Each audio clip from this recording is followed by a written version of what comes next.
is their guy.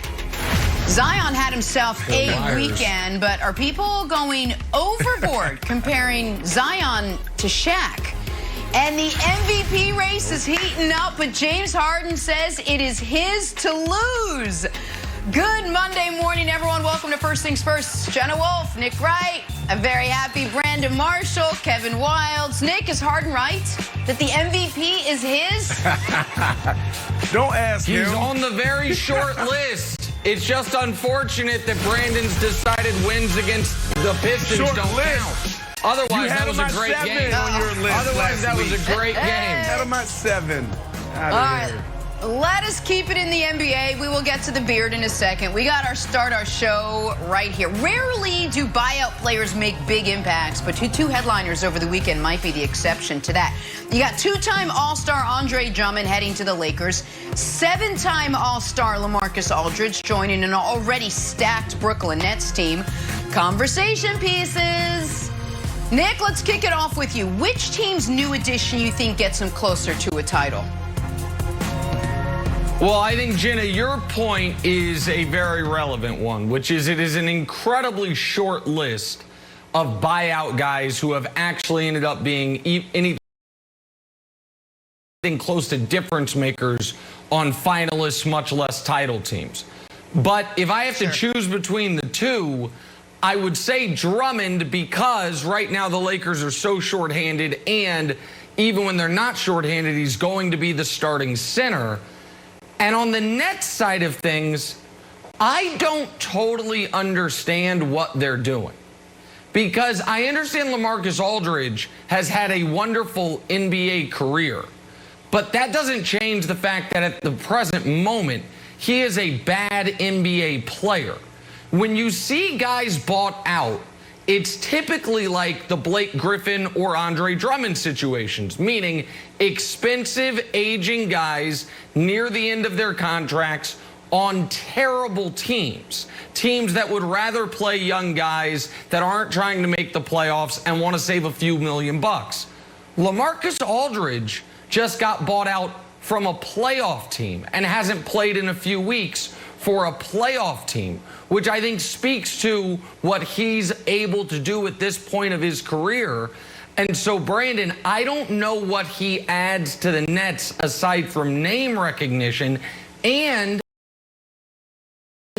I don't know if you agree with me on this. I do think Steve Nash's job just keeps getting harder and harder. For a first-time head coach, it's now like, well, Nick Claxton probably helps us more than LaMarcus Aldridge, but LaMarcus Aldridge chose us. He was recruited by us.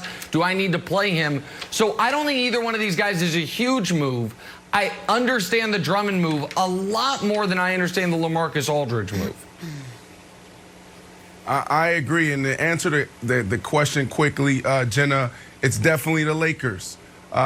Drummond comes in, he gives you 17 points, he gives you 13 rebounds off the bench. Well, Nick says he's going to start. He probably will start, absolutely. So that's what he gives you, and he's 27 years of age. This dude can come in and help out a Lakers team that is depleted, help out a Lakers team that is struggling at the big position. You look at Gasol. Gasol was to come in and help, and he didn't. But to your point, Nick, I was smiling because everyone else on TV right now is talking about the Nets and how they're trying to buy themselves a championship. Look at all the moves they're making. What happened to competition? And I was ready to come on here today and talk about, well, the Nets was already in prime position. You add Aldridge and you go back to the Griffin move.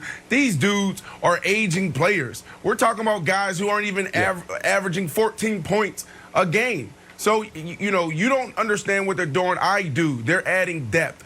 They're adding depth, so if one of those guys go down, they'll be able to hold up the ship. That's all this is a depth play. These guys come in, they got high IQ, they can add a little bit of something in the rotation on the defensive side, and they're turning into shooters, Griffin and Aldridge. So you got guys that can come in and hit a shot in the corner. You got guys that can come in and can add 10 points here, 12 points there, but that's it. Everybody else want to talk about the Nets and how they're buying a championship. I'm not buying that. Yeah, the Griffin and Aldridge moves are good Rorschach tests for people on television over whether or not they actually watch the NBA. If you went on TV when they got Griffin, or now once they've added Aldridge, and are acting like the Nets added 2 more All-Stars, it flatly means you haven't watched the Pistons or the Spurs all year long. So I fervently and totally agree with you on that point, Brandon. But Wilds, I want your take on how you think this is going to affect the politics inside the Nets locker room. When you've got guys who, with KD out and with Kyrie on his second sabbatical, have stepped up, have stepped into roles like Nick Claxton, who I mentioned. We've talked about TLC in the past. Bruce Brown has actually been a revelation in the last month or so. And those guys, I think, add more to winning than Griffin or Aldridge. But I would imagine there's going to be pressure on Nash in his first playoffs ever as a coach to bump those guys down the rotation in favor of the names Blake Griffin and certainly the name LaMarcus Aldridge.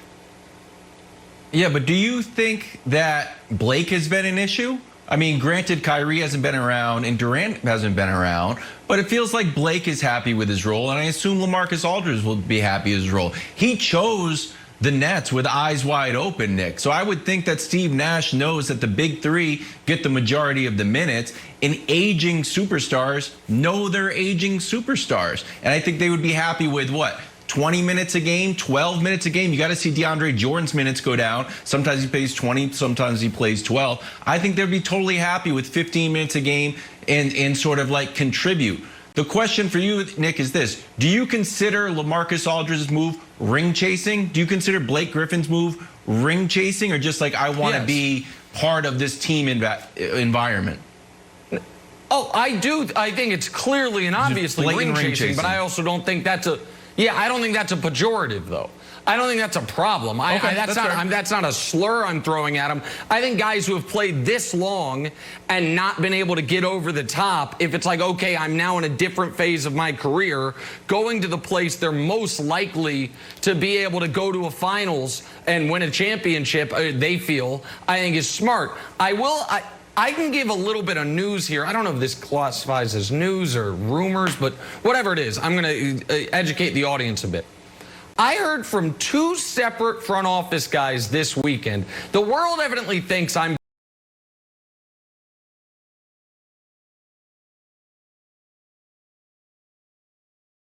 plugged in with the Lakers when I'm not. I have no idea. I know no one in the Lakers front office. But 2 separate front office guys this weekend reached out to me asking me if the Lakers were getting Drummond or if Drummond was going to the Nets.